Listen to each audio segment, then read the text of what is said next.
saat ini Engkau telah memelihara kami, dan biar Engkau juga menyertai dan memberkati, sehingga dikala kami merenungkan firman-Mu, biarlah Engkau juga memberkati setiap perjalanan kehidupan kami. Kami mau serahkan persekutuan kami dari awal, pertengahan, sampai kepada kesudahannya hanya ke dalam tangan anak-Mu, Tuhan Yesus Kristus Tuhan kami. Amin. Firman Tuhan kita sama-sama buka dari Mazmur 23 ayat 1 sampai dengan ayat 6. Mazmur 23 ayat 1 sampai dengan 6. Saya akan bacakan. Mazmur Daud. Tuhan adalah gembalaku, takkan kekurangan aku. Ia membaringkan aku di padang yang berumput hijau. Ia membimbing aku ke air yang tenang. Ia menyegarkan jiwaku. Ia menuntun aku di jalan yang benar oleh karena namanya. Sekalipun aku berjalan dalam lembah kekelaman, aku tidak takut bahaya, sebab Engkau besertaku. Gadamu dan tongkatmu itulah yang menghibur aku. Engkau menyediakan hidangan bagiku di hadapan lawanku. Engkau mengurapi kepalaku dengan minyak, pialaku penuh melimpah. Kebajikan dan kemurahan belaka akan mengikuti aku seumur hidupku, dan aku akan diam dalam rumah Tuhan sepanjang masa. Demikian firman Tuhan. Bapak Ibu, khususnya SPH, ini adalah mazmur dari Daud atau pujian, ya. Pujian ungkapan syukur dari seorang raja yang sebenarnya punya pergumulan, punya masalah, punya beban yang berat.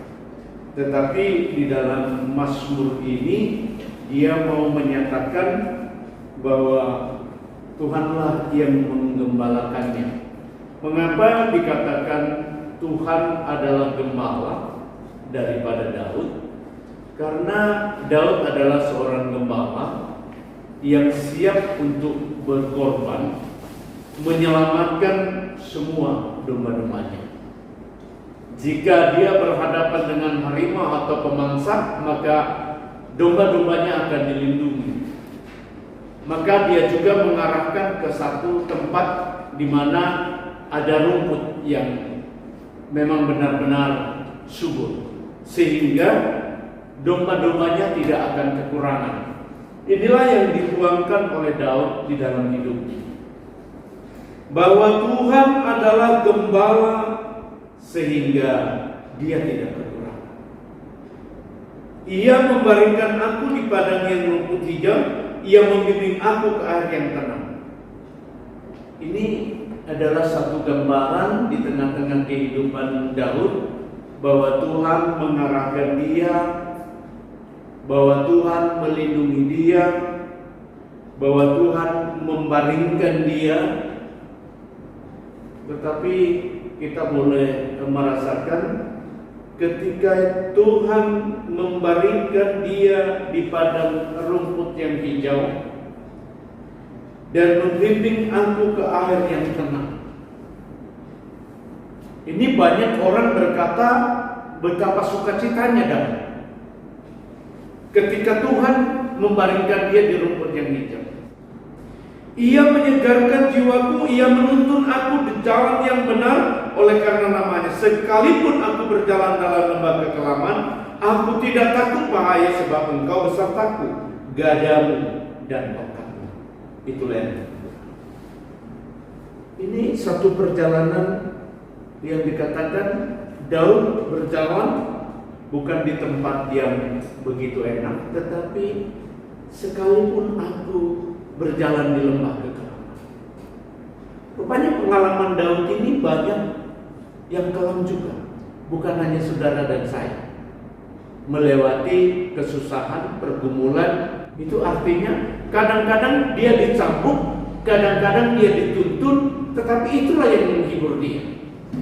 Ketika dia dicambuk oleh karena kesalahannya melalui Nabi Nathan, tetapi dari situlah dia dituntun untuk pertobatannya, sehingga dia merasakan sukacita di tengah-tengah perjalanan kehidupan karena dia sedang dihibur. Engkau menyediakan hidangan bagiku di hadapan lawanku, engkau mengurapi kepalaku dengan minyak, pialaku penuh dengan melimpah. Kalau orang berkata, Tuhan kalau mau memberkati itu bukan sekedar cukup makan. Tuhan kalau memberkati itu pasti berkelimpahan. Oleh karena itu dikatakan Demilianti, jika engkau memuji aku dengan perpuluhan, maka aku akan membuka tingkap-tingkap langit dan mencurahkan, artinya berkat yang berkelimpahan. Tidak ada lagi tandingannya. Kebajikan dan kemurahan belaka akan mengikuti aku seumur hidup. Ya, kebajikan dan kemurahan belaka akan mengikuti aku seumur hidupku, dan aku akan diam dalam rumah Tuhan sepanjang masa. Ini adalah satu ungkapan yang begitu luar biasa dari seorang raja yang punya banyak pergumulan. Kalau kita ditanya apakah kita punya pergumulan, pun, tapi apakah kita seberat Daud? Enggak. Setengahnya pun belum. Ya, pergumulan Daud belum setengahnya dia kita. Oleh karena itu, ketika kita boleh melihat pergumulan Daud yang begitu berat, dia katakan, Tuhanlah gembalaku, aku tidak akan kekurangan, dan tongkatnya serta gadanya telah menghibur aku. Mengapa kita tidak bisa terhibur ketika kita punya masalah yang sebelumnya Daud punya masalah? Daud bisa bernyanyi, Daud bisa memuji Tuhan, Daud bisa mengungkapkan rasa syukur karena Tuhan menuntunnya, dan dia percaya apapun pergumulan, bagaimanapun persoalan yang dia hadapi, Tuhan akan tetap menuntun kita. Bagaimana dengan kita? Oleh karena itu kita diskusi sama-sama. Mungkin ya masih ada waktu 10 menit. Kalau hubungannya dengan Paskah atau kebangkitan yang kemarin dengan pergumulan kami yang sebenarnya dalam usaha nih, benar-benar memang luar biasa. Dibilang jatuh banget sih enggak, cuman ya menurun drastis gitu. Tapi berhubung dengan kebangkitan Tuhan Yesus yang kemarin hari Paskah, nah disitulah aku tuh, hati kita itu semakin yakin gitu kalau Tuhan itu sudah menyediakan yang terbaik.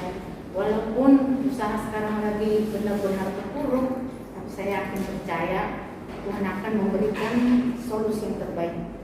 Asal saya percaya dan yakin Tuhan akan mendengarkan doa-doa kita semua. Mari kita saling mendukung, saling bahu-membahu gitu, yang menasehati satu yang lain, memberikan masukan gitu. Itu satu untuk memotivasi kita yang punya gitu. Ya, semoga dengan hari Paskah kemarin saya sendiri bisa bangkit gitu loh, nggak terpuruk walaupun itu banyak masalah, pergumulan dari anak, dari manapun gitu. Semoga tetap iman saya teguh, tidak goyah gitu. Kira-kira begitu, Mas. Oke, terima kasih Bu Wati. Mas, kita pada hari ini memang itulah menjadi diri kita Ibu. Dan itulah yang sudah kita jalani. Orang yang mati ini kita. Kalau dikatakan Paskah itu menjadi milikku. Kalau dikatakan Natal, saya sering menulis. Dan kalau saya Paskah, saya juga menulis. Saya katakan di dalam tulisan saya itu, Ibu, ini Paskah. berjalan, tiada letihnya mengikuti anaknya di kayu salib. Apapun yang menjadi tantangan, seperti itulah kita. Kita mengikuti anak kita.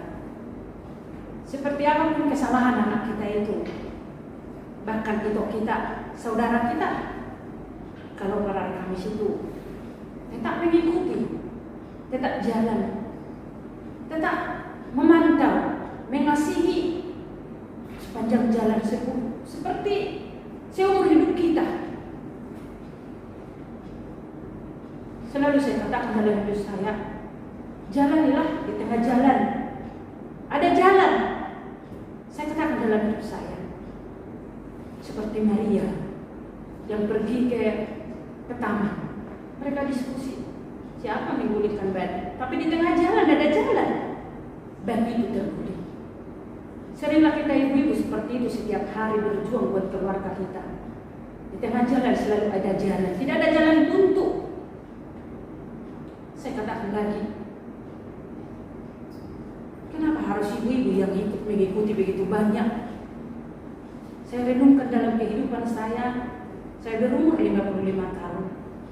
Masa ikon sampai ini si Maria melap darah daripada anaknya itu. Ternyata kita pun seperti ibu harus menjadi kuat. Tidak boleh menyerah, tidak boleh berpangku tangan, tapi tetap berjuang walaupun air mata dilap tumbuh dari anaknya. Dia pekot. Ternyata itu adalah lambang daripada hati seorang ibu. Lele minang bergumul kali. Kenapa harus hilang? Si Maria udah dia anaknya. Dalam hatiku, nggak tahu aku jawabannya. Setelah aku punya menantu, punya cucu, ternyata itu yang pernah saya HP dalam kehidupan kita itu, pergumulan kita itu. Tetapi itu harus kita lakukan. Kalau saya bukan kesaksian tapi berbentuk pertanyaan ataupun seperti pencerahan atau kayak tips dalam menjalaninya. Memang benar bahwa memang kita sudah dirancang Tuhan untuk menjalani sesuatu yang terbaik. Karena di dalam Alkitab, cuman saya nggak tahu persisnya di mana, di sana jelas dikatakan rancanganku adalah rancangan damai sejahtera. Aku membuat engkau menjadi kepala, bukan menjadi ekor. Berarti bahkan dari sejak kita di dalam kandungan ibu pun Tuhan sudah merancang hal-hal yang baik. Tapi di dalam kehidupan begitu berat, begitu banyak pergumulan dan pergumulan yang kita hadapi datang dari orang-orang yang paling dekat dengan kita dan orang-orang yang paling kita kasihi. Nah, di sana memang kita kadang saya sendiri lah ya, karena setiap orang berbeda pergumulan hidupnya dan berbeda cara dia untuk menanggapinya. Nah, kalau saya pribadi mungkin pergumulan terhadap anak-anak lah ya. Jadi memang kadang saya berpikir begini, kenapa saya melakukan hal-hal yang misalnya anak-anak lah ya, kita sudah memang ekspektasi kita jauh soal namanya anak kon. Kurasa sendiri kita apalagi ibu-ibu mengharapkan lah ya anak-anaknya semuanya akan jadi baik. Ternyata jauh dari apa yang kita pikirkan, bahkan bertolak belakang, tapi kita tetap melakukan apa yang terbaik. Nah sekarang yang menjadi pertanyaan, buhado carata atau sikap hati kita ketika persoalan yang benar-benar kadang di luar kemampuan, kadang sepertinya kita nggak sanggup memang memikirkannya menjalaninya pun terlalu berat. Itu mungkin satu amal yang menjadi pertanyaan. Iya. Terima kasih. Terima kasih. Saya akan sedikit jelaskan. Ya, saya dari awal tadi saya katakan bahwa kita punya persoalan bergumulan ya. Kadang-kadang memang nggak mungkin orang jauh yang menyakiti kita, karena itu biasanya nggak sampai. Ya. Berarti orang dekat kita, termasuk buah hati kita, artinya darah daging kita. Dan itu juga yang menjadi persoalan yang dialami Daud. Daud pada saat itu diusir oleh anak-anaknya. Ya, mungkin Inang dan kita belum pernah diusir oleh anak-anak. Daud sudah pernah diusir, bahkan mau dibunuh. Ya, bahkan mau dibunuh. Seorang raja nasanap, luar biasa kuasana, alaikon ilili yanakon. Dia mau dibunuh, dikudeta.